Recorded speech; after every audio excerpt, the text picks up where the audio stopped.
Tole baga nagaan gara chaanaalii kanaa dhuftan jecha namoonni chaanaalii kanaaf haaraa taatan yoo jiraatanii maqaan chaanaalii kanaa Waaqtolaa Tube jedha. Chaanaalii kana eessaa arganna namoota jettaniif ammoo dura appilikeeshinii yuutuubii silkii keessan irratti yookaan laaptooppii keessan irratti buusuudhaan install erga gootanii booda itti aansuudhaan search baarii yuutuubii irratti Waaqtolaa Tube jettanii barreessuudhaan armaan gaditti akkuma iskiriin irratti argisiisaa jiru Waaqtolaa Tube jettanii yeroo search gochuudhaan filannoo isinii dhufu keessaati Waaqtolaa Tube kan jedhu kana subscribe gochuudhaan maatii chaanaalii kanaa ta'a. Jecha akkasumas hiriyoota keessan akka itti fayyadamaniif affeera. Maqaa koo hin daganne maqaan koo Waaqtolaa Balaachoon jedhama. Barattoota sadarkaa tokkoffaa tokko hanga 8 baratan nan barsiisa. Akkasumas gaaffilee barattoota kutaa 8ffaa qormaata kutaa 8ffaatiif qopheessanii nan qo'achiisa. Kana qofaas miti barattoota kutaa sadarkaa lammaffaa 9 hanga 12 baratanii nan barsiisa. Gaaffilee qormaata biyyoolessaa kutaa 12ffaatiif barattoota kutaa 12ffaa qopheessanii nan shaakalchiisa. Kanaaf akkuma Dooktarri kabajaa Artiist Alii Birraa jedhanii barnoota ammas barnoota kana ta'uu qaba kaayyoon Oromootaa akkuma jedhanii maatii chaanaalii kanaa ta'uudhaan barnoota keessan hordofaa jechuun dhaamsa chaanaalii kanaati. Mee kallattiidhumaanii gara sagantaa keenya guyyaa irraatti dabarru. Yeroo darbee gaaffilee adda addaa kan kutaa 8ffaa qormaata baroota darbanii hojjechuun keenya beekamaadha. Isinis buuftanii itti fayyadamaa akka turtanii abdiin qaba. Har'a immoo gaaffii 16ffaa kanarraa kaafnee yoo ilaallu maal jedha? Yuunitoota armaan gadiitti kennaman keessaa yuunitoota safaratamoo diriirfamoo kanneen ta'an isaan kamidha jedha. Barnoota daree keessanii keessatti akkuma barattanii yuunitoota safaratamoo fi yuunitoota bu'uuraa jechuun maal jechuu akka ta'e kallattiidhaan barattanii turtanii. Yuunitiin wantoota ittiin safarru kallattii lamatti ilaaluu dandeenya. Yuunitii bu'uuraatii fi kanneen shallagamoodha yookaan diriirfamoodha. Isaan kenname kana keessaati akka gaaffii keenyaatti yuunitoota safaratamoo diriirfamoo kanneen ta'an isaan kamidha? R kan jiru meetir kiiwubii, sekeendii, kiiloomeetir per meetir kiiwubiidha. Baarra kan jiru meetir kiiwubii, niwuteenii, kiiloomeetir per meetir kiiwubiidha. Caarra kan jiru sekeendii, meetira, ampiirii jedha. Daarra kan jiru immoo meetir kiiwubii, sekeendii, ampiirii jedha. Isaan kana keessaati R kan jiru meetir kiiwubiin shallagamoo ta'e, sekeendiin yuunitii bu'uuraa waan ta'eef filannoon kun kufaa ta'e. Baarra kan jiru immoo meetir kiiwubiin shallagamoodha. Niwuteeniin yuunitii garaagaraarraa shallagamee argame kanaaf diriirfamoodha. Kiiloomeetir per meetir kiiwubiinis shallagamoodha. Caarra kan jiru sekeendiin yuunitii bu'uuraati, meetirri yuunitii bu'uuraati, ampiiriin yuunitii bu'uuraati. Daarra kan jiru meetirri kiiwubiin meetira diriirfamoodha. Sekeendiin bu'uura, ampiiriin bu'uura waan ta'eef akka gaaffii kanaatti deebii sirrii kan ta'u maalidha? Baarra inni jiru kun maal ta'a? Filannoo keenya isa sirrii ta'a jechuudha. Gaaffii itti aanu yeroo dhannu gaaffii 17ffaan maal jedha?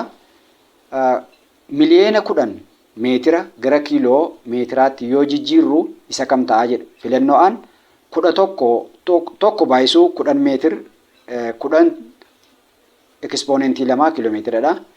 Asitti baay'isuun dogoggora idiitii ta'ee darbee dhiifama jecha.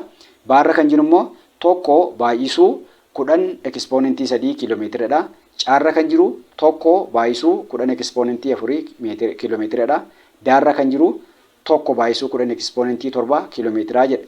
Isaan kana keessaati kan nuu kenname miliyeena 10 meetira kana gara kiiloomeetiraatti yeroo jijjiirru isaan kenname keessaa isa kam ta'a kan jedhuu fi mee asitti isin argisiisu kan nuu kenname miliyeena 1 miliyeena 10 miliyeena 10 kana gara meetiraatti yoo deebinu maal ta'a jedhuu fi 1,000tiif kallattiidhaan irraa jechuudha. 1,000 miliyeena isa nuu kenname barreessaan jira.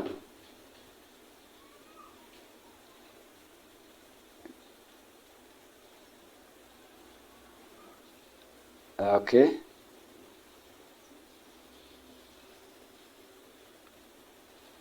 Zero meeqa qabna? 1, 2, 3, 4, 5, 6, 7 qabna. Isa kana baay'isuu 1,000tiif irra jechuudha.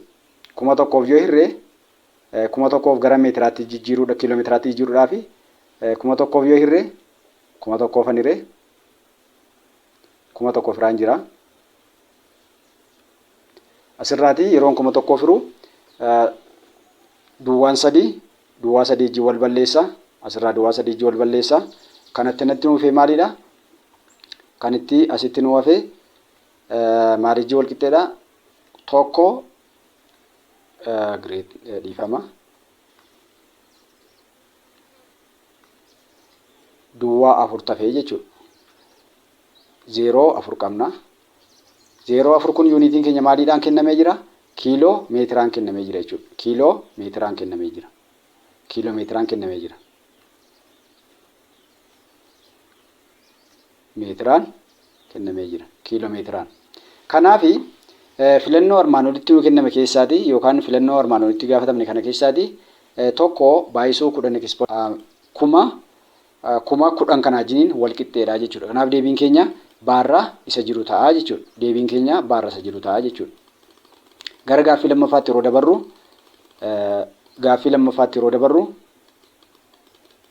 gaaffii lammaffaan maal jedha?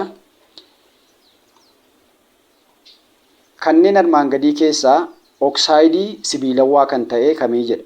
Kanneen armaan gadii keessaa yookaan filannoo armaan gadii keessaa oksaayidii sibiilawaa kan ta'e kamii jedha? Yeroo gara filannoo keenyaatti deebinu dhiifama. Kanneen armaan gadii keessaa oksaayidii sibiilawaa kan ta'e kamidha? Aarra kan jiru Sdha, Odha, baarra kan jiru foosfarasiidha, oksijiiniidha, caarra kan jiru soodiyeemiidha, oksijiiniidha, daarra kan jiru naayitiroojiiniidha, oksijiiniidha. Kallattiidhumaan oksaayidii sibiilawaa kan jennu wal nyaatiinsa oksijiiniitii fi kan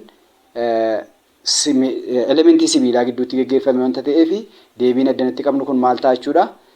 Kani caarra jiru kana ta'a jechuudha. Kan caarra jiru kana wajjin wal qixxee ta'a jechuudha. Kanaaf deebiin keenya caa ta'a.